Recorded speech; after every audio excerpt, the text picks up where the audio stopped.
Kenapa wajah kamu bias? Apa isi ponsel itu juga menyimpan gambar Arab sampai kamu kehilangan begitu? Tatar Restu dingin. Enggak, dari mana aku bisa mendapatkannya? Logika aja coba. Protes Ratu tak terima. Terus, apa yang kamu simpan di sana? Halo Sobat Reddit semua, welcome to my channel Zain Isika Official Stories, Reading and Reading Fun. Jangan lupa subscribe ya, like, comment, and share juga. Terima kasih.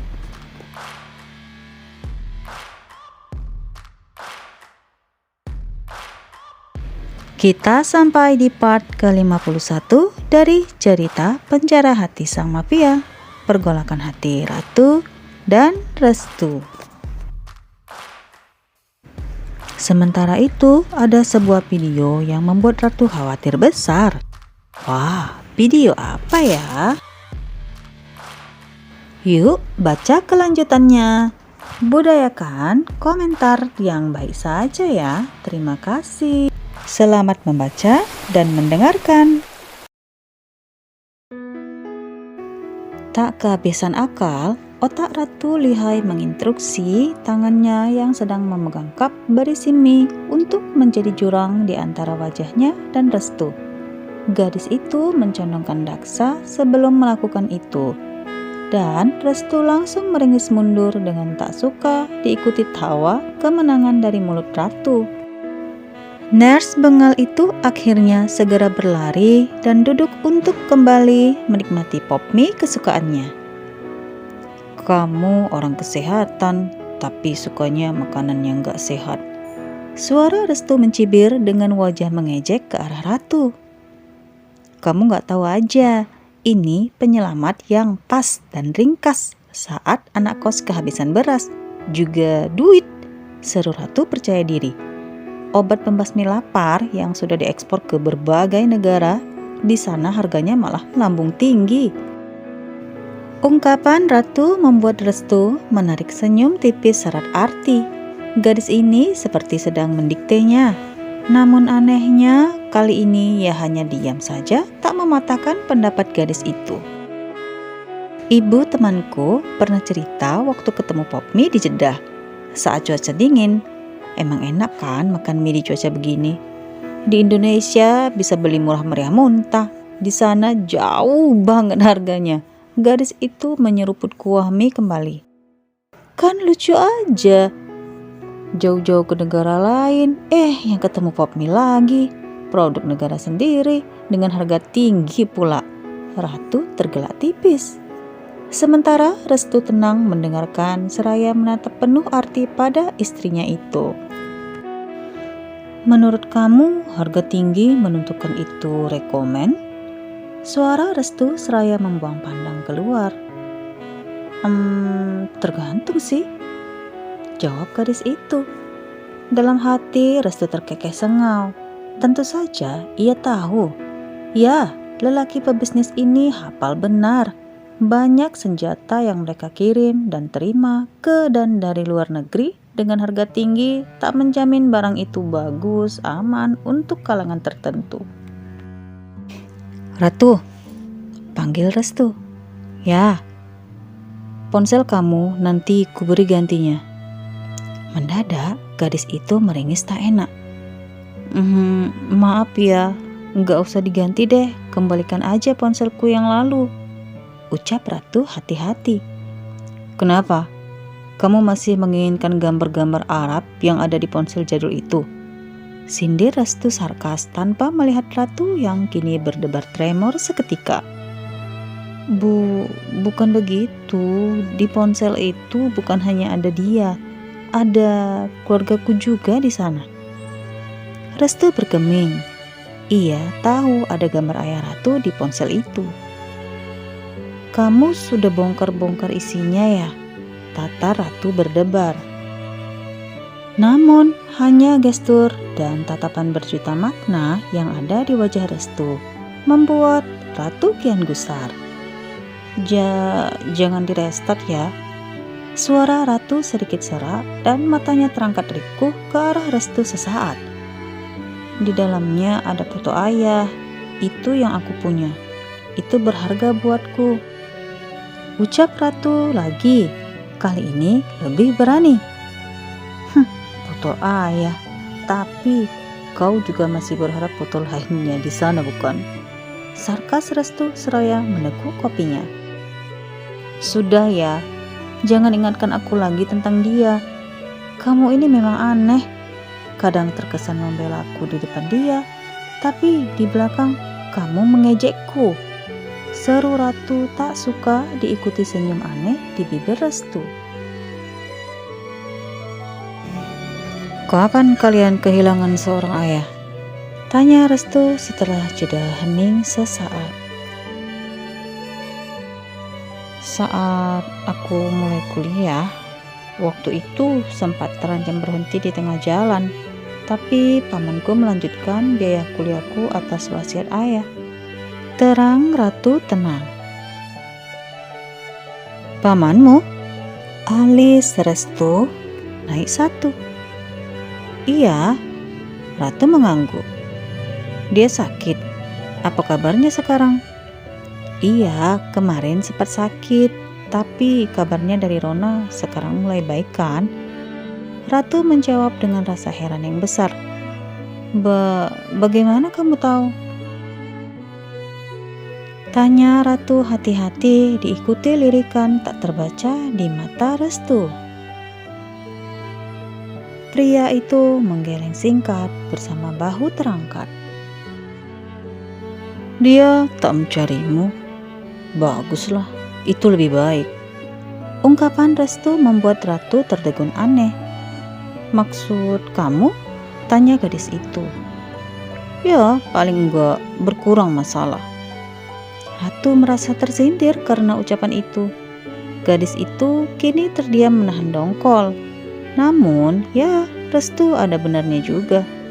Paling tidak, Hulia tak banyak ikut campur lagi urusan ratu sekarang.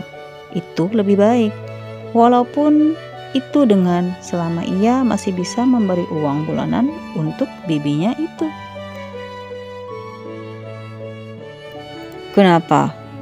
Apa kau kecewa mereka tak diundang saat kau menikah? Ucap Restu sarkas diikuti kekahan sengau. Ratu menghela napas jengkel. Enggak. Lagi pula pernikahan ini mau sampai kemana? Toh aku hanya tahanan, bukan? Lagi pula beliau bukan adik kandung ayah, jadi bukan wali nikah. Tak masalah. Bahu ratu terangkat lelah. Tiba-tiba ia tertegun sejenak. Otaknya seakan baru saja dipentung palu yang mengembalikan kesadarannya tentang rasa murka setelah apa yang terjadi antara ia dan Restu malam itu dan nasibnya di masa yang akan datang. Mata belok ratu berkedip-kedip ricuh. Apa ia sudah lupa karena lelaki ini sempat menyenggol karakternya yang kaum Arch of Service ini? Kemarin ia tak tega mendebatnya karena Restu masih sakit. Lantas sekarang ia terlena. Namun sisi lain di bilik hati ratu bersuara lirih. Tapi pria ini mengejar habis-habisan orang yang menculik dan mencelakaiku. Gadis itu menekankan. Enggak. Itu ia lakukan karena mereka memang musuhnya kan? Sisi gelap hati ratu membisikkan agar ia tak terperdaya. Sementara itu, jawaban ratu tiba-tiba juga membuat Restu tertumbuk di dada. Ia kembali ingat, sebelum mengalami kecelakaan, mereka berdua sempat berdebat hebat. Restu tak suka itu, karena yang ia mau, semua berjalan lancar seperti air. Ratu tak menimbulkan masalah, bisnisnya, semua baik-baik saja. Kapan aku akan dilepaskan? Pertanyaan ratu tiba-tiba menggema di otaknya. Diam-diam pria itu melirik singkat pada ratu yang cekatan membersihkan meja dari bekas makannya. Lelaki dingin itu tiba-tiba makin menyadari lagi tentang rasa nyamannya dengan keberadaan wanita ini di dekatnya. Namun Peliknya tekanan demi tekanan dari keadaan yang ia hadapi makin membuat otak Restu kian panas. Tiba-tiba kemurungan pekat di dadanya menggedor dengan keras. Ia pun menekankan diri sendiri dengan tegas. Bagian terpentingnya saat ini adalah bisnis mereka tetap berjalan sesuai rencana. Semua terkoordinir dan Axel tak lagi mengganggu mereka, baik dalam sesama mafia ataupun dunia bisnis. Dengan begitu, Wihan juga takkan rewel. Lalu, kenapa kau murka benar saat melihat sendiri Axel lah orang yang menculik Ratu dan hendak menjual gadis ini? Suara lain di benak Restu menyambar heboh. Mata Restu berkedip tipis. Ia menelengkan kepala setelah mengibas kerah seolah sangat gerah. Netra serupa permata itu diam-diam melirik Ratu lagi, syarat arti. Sedekat apa kau dengan ayahmu? Tanyanya tiba-tiba, seolah lidahnya tergelincir. Hah? Ratu tergagap kaget merasa pertanyaan Restu kian aneh saja. Dekat? Sangat dekat. Gadis itu mengangguk tipis. Apa itu menyenangkan? Suara Restu lagi sumbang. Ya gitu. Ayah kalian masih ada kan ya? Ada, tapi tiada. Mata Restu menerawang jauh keluar jendela yang berembun. Wanita itu terdiam sesaat, ragu ikut campur masalah pribadi lelaki ini. Meski sisi lain hatinya masih ingin tahu terkait masa lalu Restu. Entah bagaimana, dorongan aneh timbul setiap kali otaknya mendapatkan informasi tentang pria dingin ini. Suara dering dari gawai di saku Restu membuat lelaki itu berdiri meninggalkan Ratu di pintu masuk. Namun suaranya masih bisa Ratu dengar meski samar. Ya Lang, pria itu menjawab panggilan. Aku mendengarkan. Netranya memicing sesaat setelah menangkap tiap kalimat dari seberang. Apa Dinda pulang ke rumah? Oh, Peri juga. Lakukan terus apa yang kuperintahkan. Jangan sampai lengah. Restu terlihat menutup panggilan. Otak bos mafia itu berkelana mencari kemungkinan di mana sebenarnya Axel berada. Apa Dinda kali ini ikut terlibat dengannya? Dari Gilang, ia baru mendapatkan laporan kalau Dinda dan Peri tak pulang ke rumah sejak beberapa hari lalu. Selain agar Ratulah yang merawat dirinya, karena demi menjauhkan Ratu dari jangkauan Peri jugalah, makanya Restu tak mengizinkan Ratu pulang ke rumah Edward sejak kemarin. Sementara di sini, tiba-tiba otak Ratu membetikkan sebuah ingatan mengkhawatirkan. Mata Ratu bergerak-gerak resah. Ia baru sadar kalau ia menyimpan video fire di ponsel yang diberikan Restu kemarin. Benda itu hilang dan Ratu tak sempat sekalipun membahas benda ini. Jika ada orang lain yang menemukannya, bisa bahaya bukan? Ponsel yang kemarin gak ada yang nemu. Tanya Ratu hati-hati. Kali ini berharap. Kamu taruh di mana memangnya? Kenapa malah bertanya ke aku sekarang? Jawab Restu ketus, membuat wajah Ratu kecut seketika. Diam-diam, Ratu berdoa, semoga jika ada yang menemukan, orang itu adalah orang awam yang langsung menghapus semua isi memori perangkat. Ya, dengan begitu, semua aman. Kenapa wajah kamu pias? Apa isi ponsel itu juga menyimpan gambar Arab? Sampai kamu kehilangan begitu? Kekehan mengolok tapi juga syarat arti terbias di bibir Restu. Enggak, dari mana aku bisa mendapatkannya? Logika aja coba. Protes Ratu tak terima. Terus, apa yang kamu simpan di sana? Berbeda dari orang kebanyakan yang bisa lihai bersandiwara saat tenang, tapi panik saat di bawah tekanan, Ratu malah sebaliknya. Ia yang tak lihai bersandiwara saat tak di bawah tekanan, kini langsung pias. Bodohnya, hal itu langsung terbaca oleh Restu dengan cepat. Pria itu menyimpan kecurigaan, tapi ekspresinya tampak tenang juga menenggelamkan. Gak ada, hanya saja itu kan ponsel baru. Kalau ketemu, gak perlu beli lagi bukan? Bahu Ratu terangkat berpura-pura santai, tapi Restu tahu gadis itu sedikit gugup. Netra, lelaki es itu mengikuti arah tubuh Ratu yang melangkah untuk menaruh gelas ke minibar saat suara dering dari gawainya kembali terdengar. Ya Ezra, suara Restu setelah menerima panggilan. Netra lelaki dingin itu menajam saat mendengarkan informasi dari seberang. Begitu menutup panggilan, pria itu bersuara lagi. Ayo Ratu. Hah? Kemana? Kembali ke villa. Ratu yang langsung mengerti mengikuti langkah Restu sampai menemui kolonel setelah kembali mengenakan perlengkapan berkuda mereka. Berbeda dengan tadi, kali ini Restu naik lebih dulu dan mengulurkan tangannya agar Ratu duduk di belakangnya. Untung hujan sudah reda. Pegangan ya, seru pria itu sebagai perintah sebelum menginstruksi kolonel untuk berlari. Ratu terhenyak dan langsung berpegangan di pinggang Restu demi tak jatuh. Di tempat lain, di mana Peri membantu Axel bersembunyi, musuh Restu itu sedang mengembus asap cerutu dengan congkak.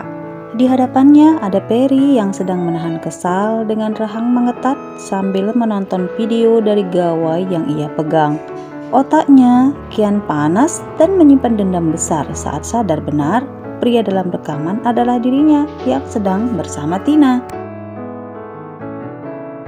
Kau beruntung, gawai itu jatuh ke tangan kita. Suara Axel jumawa seraya menegakkan tubuh untuk menarik kepala Peri dengan kasar ke hadapannya. Jadi, jangan macam-macam.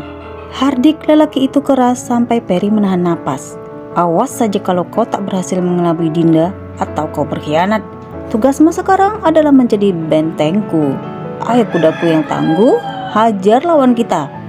Kepala Peri terhuyung begitu Axel melepas cengkeramannya. Dalam hati, Peri merutuk brutal untuk nurse yang dipekerjakan di rumah Edward itu karena telah diam-diam merekam affair-nya. Gadis itu akan menerima ganjarannya. Gerutu Peri geram dalam diam.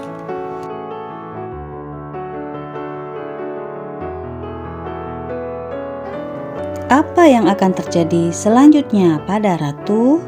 Ikuti terus kisah mereka ya, walaupun jika menunggu lama, tapi Mimin terus update kok. Yuk, budayakan memberi komentar-komentar membangun dengan baik sebagai apresiasi untuk kreator dan penulis. Karena kebaikan akan kembali menjadi kebaikan dan keburukan akan kembali menjadi keburukan. Terima kasih. Mimin doakan kalian sehat selalu, lancar rezeki dan aktivitasnya. See you di next part. Bye-bye.